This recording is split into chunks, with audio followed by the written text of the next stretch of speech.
Hey guys, welcome to Kidmissing TV. I am your host, Angelina Wilson, and this is the case of Henry Bedard Jr. from Swampscott, Massachusetts, December 17th, 1974. I was 4 months old.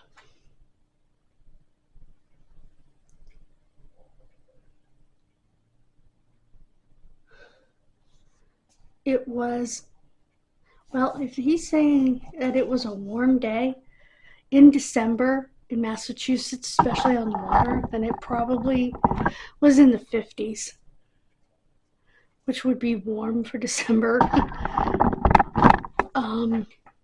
Anyway.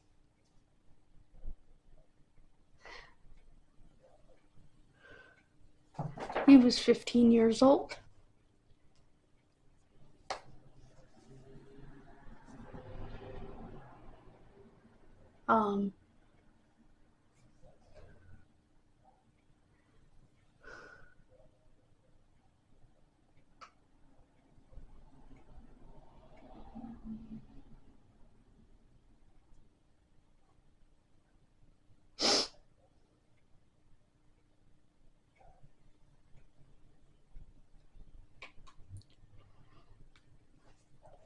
The brother talks about how that day, which was the next day, he went missing on the 16th. Mom got the kids up and sent them off to school, even though they had been up all night searching the night before. He was older than his brother, and he drove to school in Boston.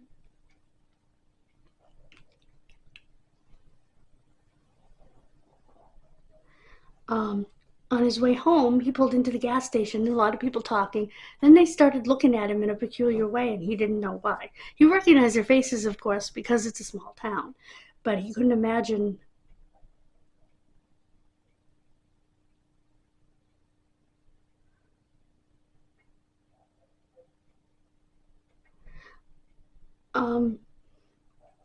When he pulled up to his house, his father came out of the side door, looking tired and worn. As he walked up to his father, he knew something was very wrong. And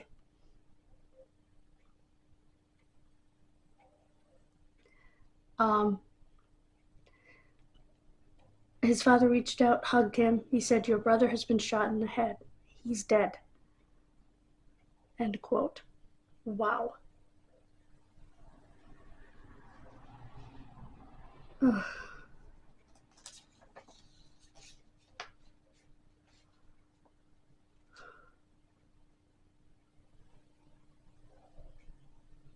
Oh, this wasn't his brother. This was his older sister. Why did I think it was a brother? Anyway, I apologize for that. Her name was Cheryl.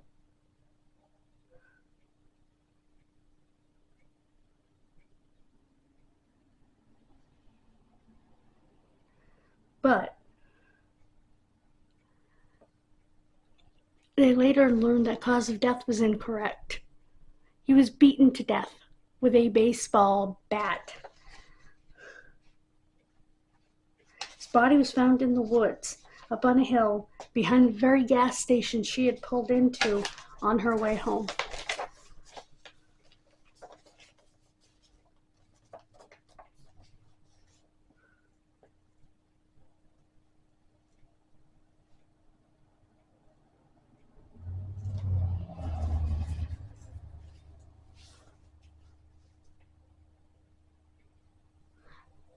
And she remembers that night their baby brother, Scott, who was 5,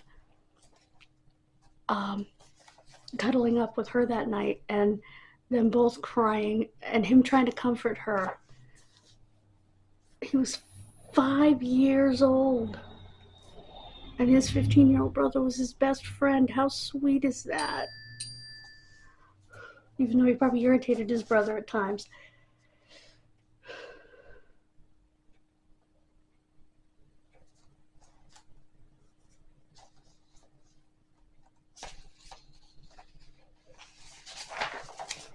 It's been 50 years. It'll be 50 years in December.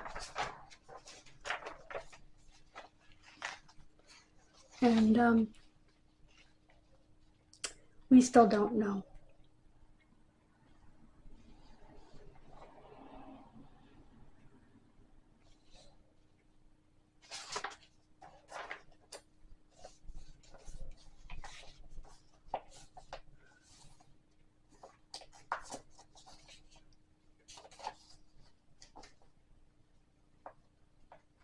No suspect or motive has ever been identified.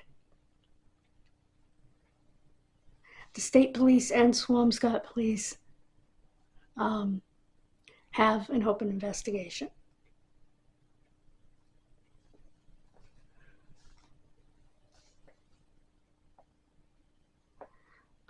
Also, the Essex County District Attorney's Office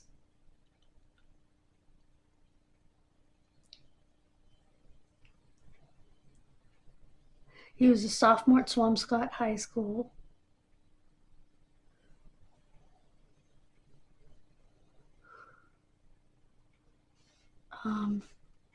He was in school government, so he was probably on the,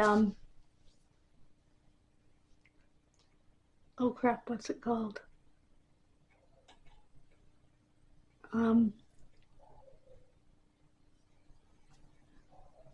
I can't remember what it's called, I'm sorry. And he played baseball and football.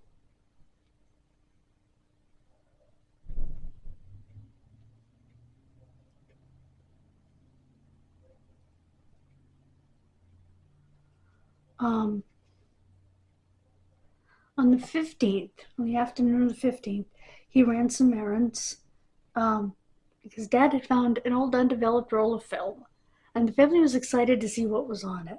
So he brought it to CVS.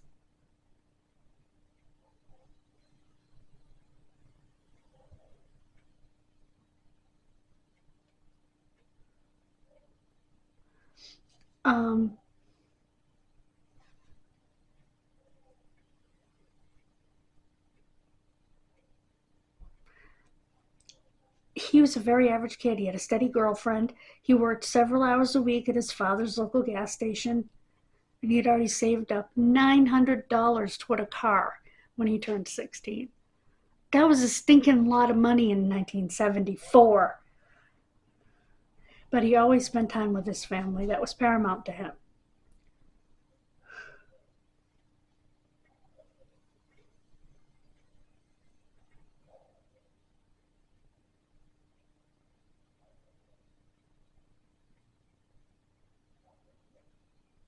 And while he was out in the shopping center anyway, he purchased a bottle of perfume for his sister for Christmas. Now, they must know this because whoever sold him the perfume knew who he was, small town. I think if I was missing and they were to go to the store down the street and say, did this person come in? They'd say, yeah, she came in and bought an Orange Crush. That would be expected to know. He loved giving gifts and he loved the Christmas holiday.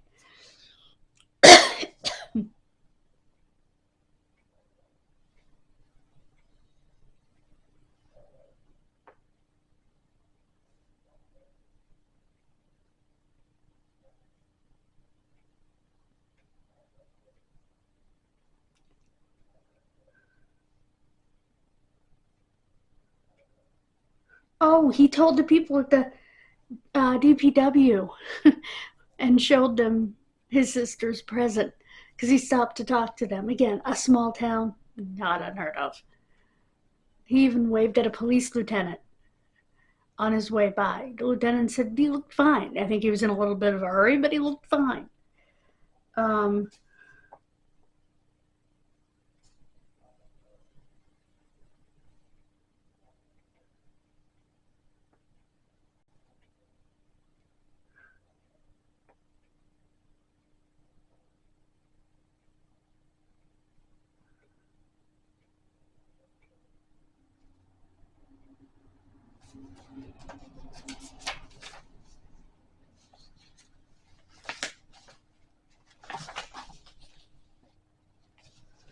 He was last seen going up the hill from the DPW to a place called Swampscott View.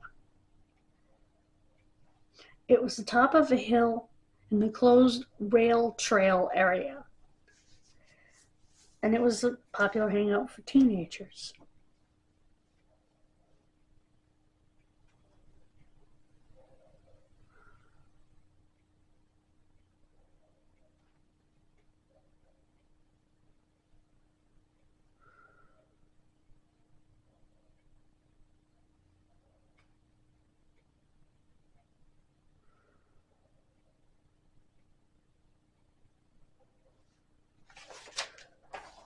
Okay, two little boys headed to another 10-year-old's birthday party, went through the Swampscott View because it was a shortcut, and they found the bottle of perfume and the wallet, and they put them to the side to pick them up, and they told their friend about their discovery when they got there.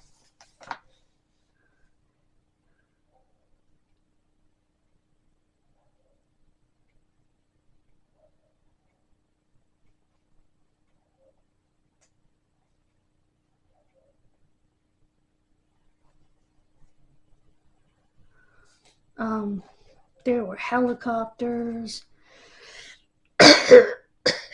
and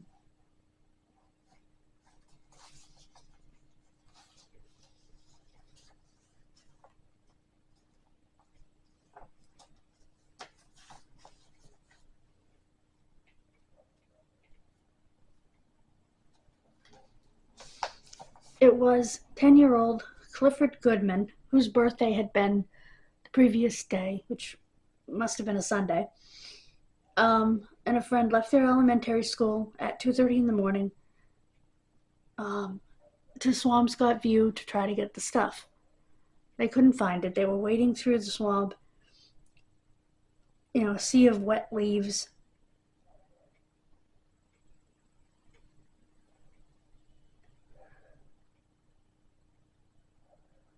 When they found the body of Henry Bedard Jr. laying face down, covered in blood, with leaves over him in a makeshift shallow grave. In the words of the reporter, his head was decimated.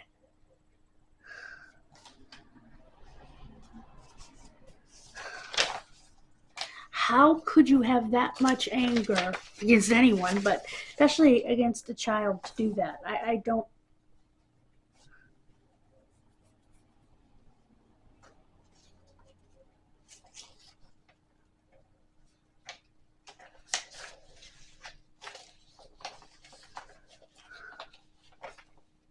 A Louisville slugger had been found lying a couple of feet from his body.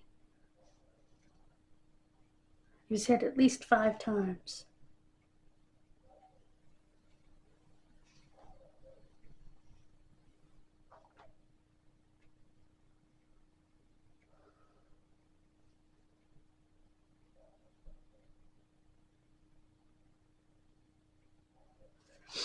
He was meeting someone there because this wasn't a shortcut for Henry, like it was for the 2 boys that found the perfume in his wallet the day before. So they, like I said, they believe he was meeting someone there. Anyway, and there were no defense wounds because he was totally caught off guard.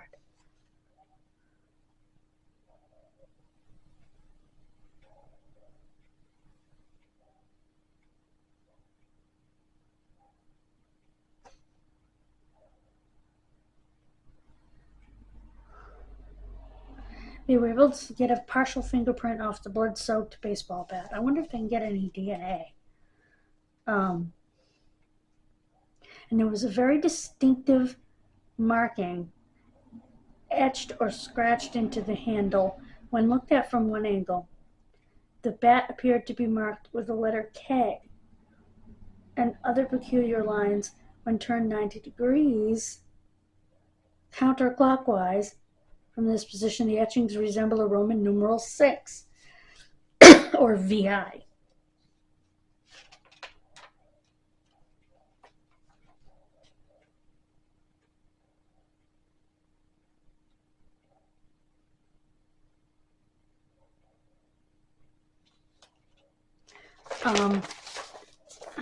Police hoped, because the bat had these distinguishing marks, that they could trace it to someone. I think they need to put pictures of these marks out. You know, obviously not the bloody part of the bat, but these marks.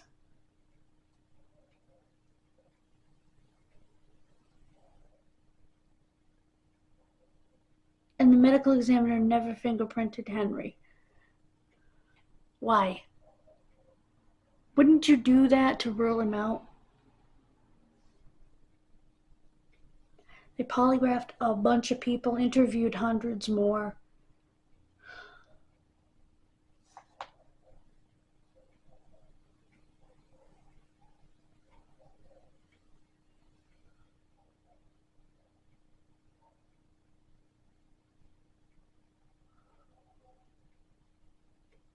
Okay, they tried DNA testing in 2004. So, they need to try again. It's been 21 years. Let's try again. And it is still unsolved 51 years later. Well, it'll be 51 in December. I erroneously said 50, but it'll be 51. If you have any tips in the case of the murder, the brutal murder of 15-year-old Henry Bedard Jr., you can call 855-MA-SOLVE. That's 855-MA-SOLVE.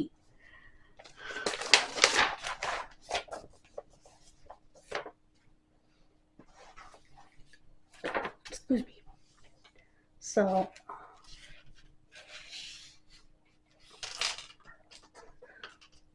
oops.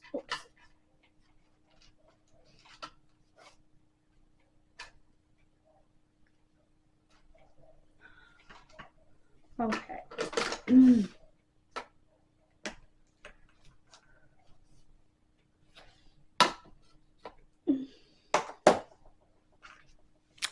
So,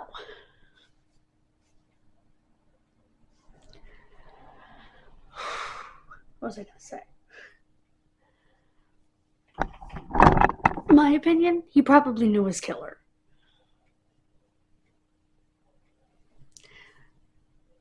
I think he was lured there maybe by his girlfriend or another girl.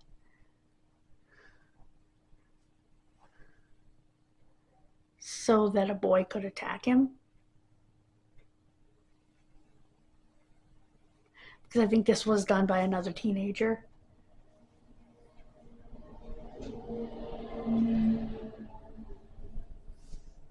It was so brutal that I wonder if it's an act of jealous rage of another hormonal teenage boy. Let me know what you think in the comments. Thank you so much for joining me.